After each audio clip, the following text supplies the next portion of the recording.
Hi guys, I just want to talk about what Ddlg is. My last video was a bit crap, so yeah, it is BDSM.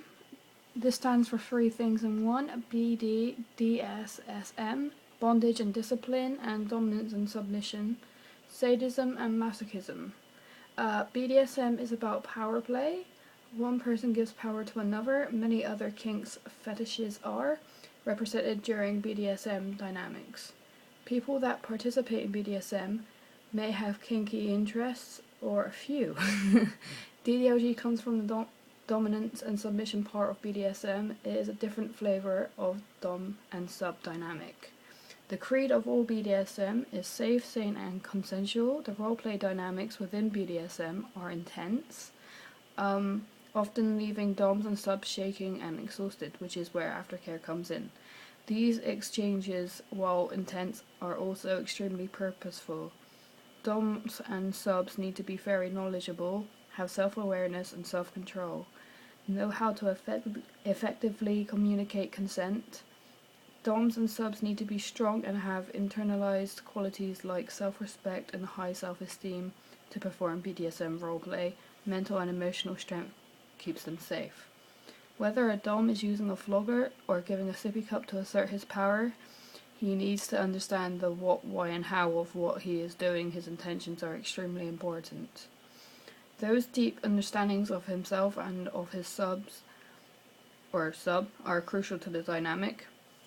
Whether a sub is kneeling at his feet or crawling in a playpen to express her submission, she needs to understand the what, why, and how of what she is doing. Her intentions are extremely important as well. Again, the deeper understandings of oneself and one's partner are crucial. BDSM is 90% mental. This is a fantasy-based kink in and out of the bedroom. All parties have to be educated in what they are doing, or else someone could be seriously hurt. All it takes is one moment of control slipping away, consent not being understood and expressed, for it to turn into a traumatizing experience. Consent is a moment-to-moment expression. If consent is not clearly expressed, then it is a no. Here are more examples that are not consent. Partial consent to some actions does not mean full consent to all actions.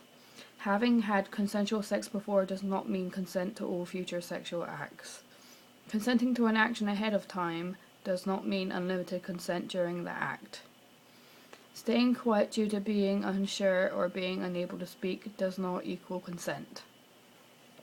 Coerced consent is not consent. Consent should be freely given. Doms and subs have to know themselves and know each other beyond a superficial level to participate in this type of role play. I suggest establishing safe words and safe gestures for when you can't speak or have restrictive movement. Things Ddlg is not: sexual orientation, pedophilia and incest, abuse and mental disorder, an uncontrollable occurrence, something you are born as.